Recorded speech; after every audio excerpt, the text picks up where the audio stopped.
से जीवन बिता रही थी। लेकिन शांति के पति सोहन से उसकी कभी कभार थोड़ी अनबन हो जाती थी।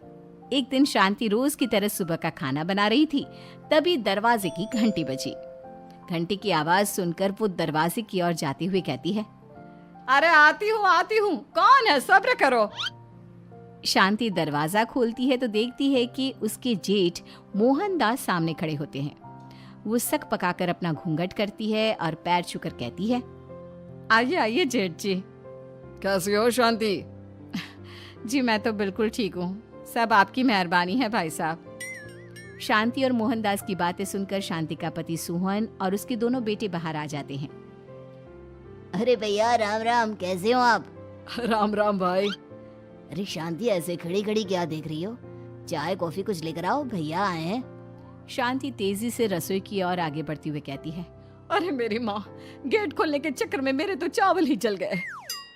वो दौड़ी दौड़ी रसोई में जाती है और देखती है कि सारे चावल जल गए हैं। वो दोबारा चावल बनाने में लग जाती है। इतने में सोहन आवाज लगाता है, अरे शांति, तुम्हारे चावल का रोना खत्म हो गया हो तो चाय ले आओ। जी लाती हूँ अभी। शांति जल्दी जल्दी चाय बनाती है और मोहनदास को चाय देती है। सब एक दूसरे की खैर खबर पूछते हुए चाय पीते हैं।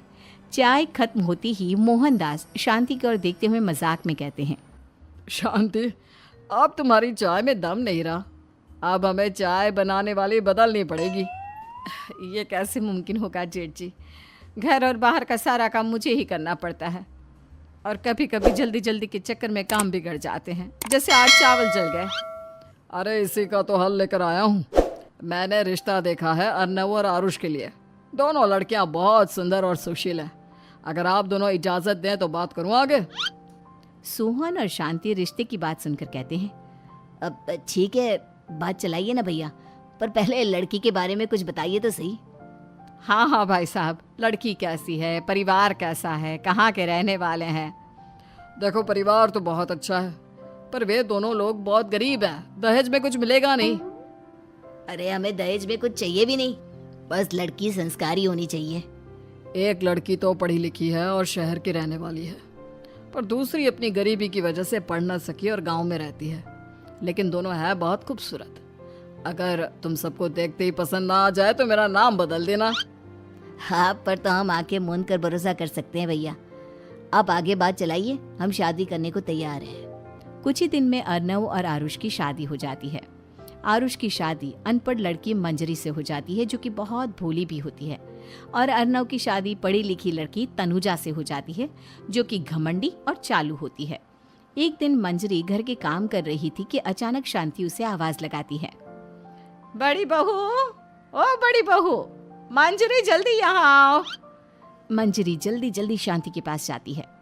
बेटा मेरे पैर दबा दे, बहुत दर्द हो रहा है।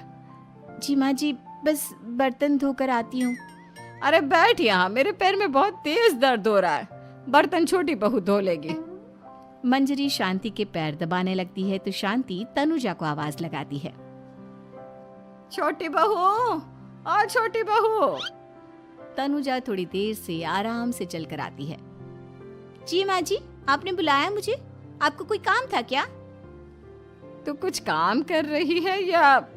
शांति की बात काटते हुए तनुजा बोलती है, कुछ नहीं माँ, फोन पर अपने घर पर बात कर रही थी। अरे बाद में बात करियो अपने घर वालों से, पहले जाके बर्तन धो ले।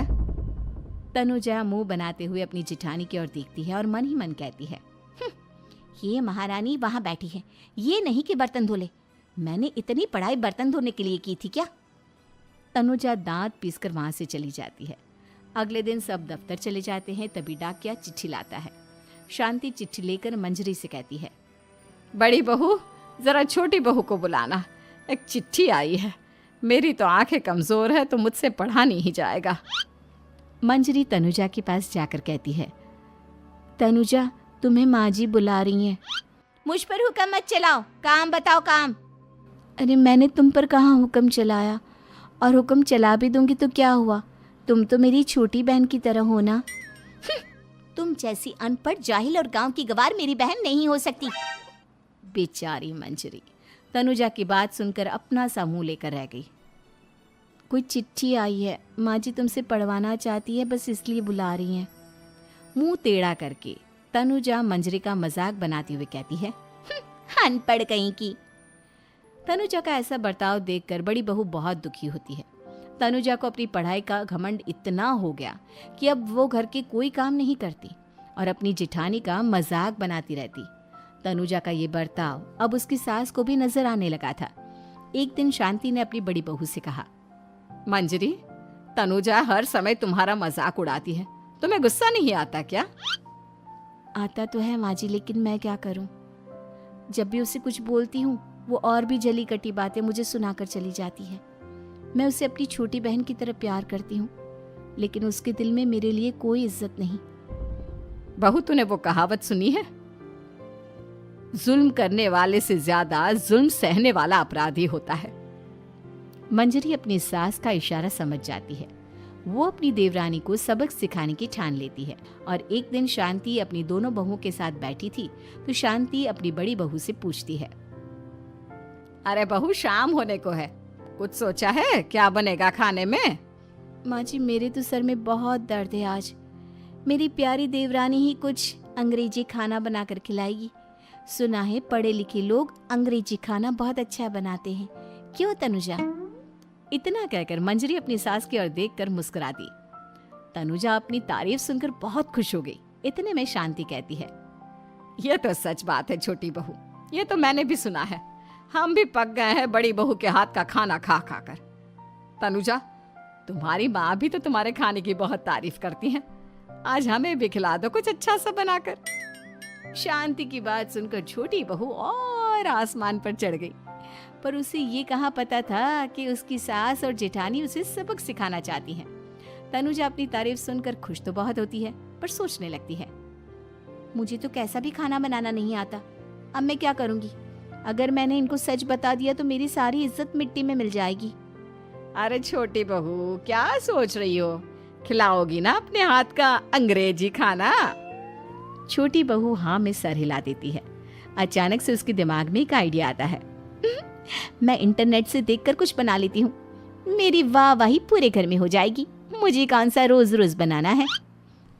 माँ जी, आज आप सबको ऐसा खाना खिलाऊंगी कि।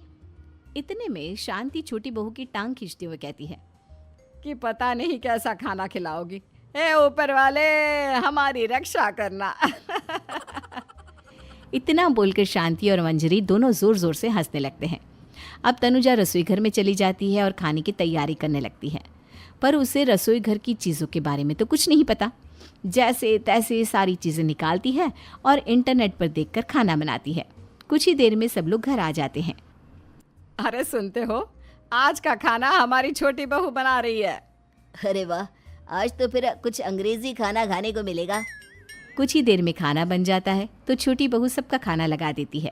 इतने में बड़ी बहू कहती है, क्या बात है देवरानी जी, आज तो बहुत अच्छी खुशबू आ रही है। ये बात तो सही कही बड़ी बहू तूने, खुशबू तो अच्छी है। ऐसी खुशबू तो मेरे खाने में भी नहीं आती।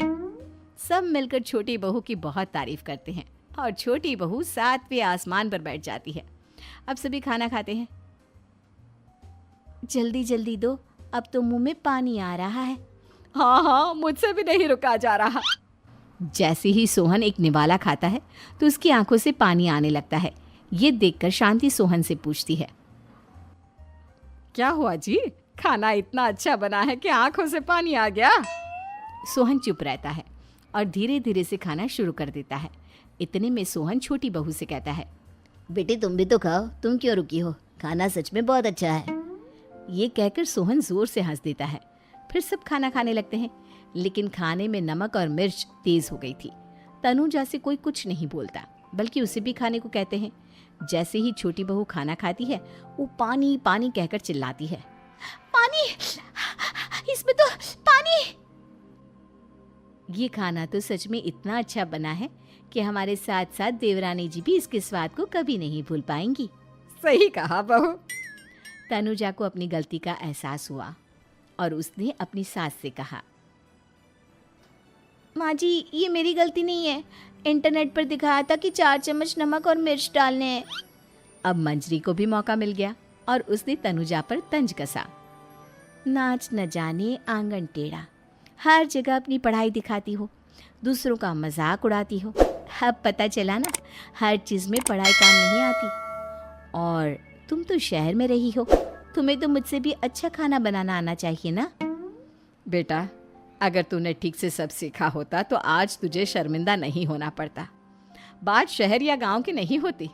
मंजरी गांव से आई है, लेकिन उसे घर का काम करना और खाना बनाना सब अच्छी तरह से आता है।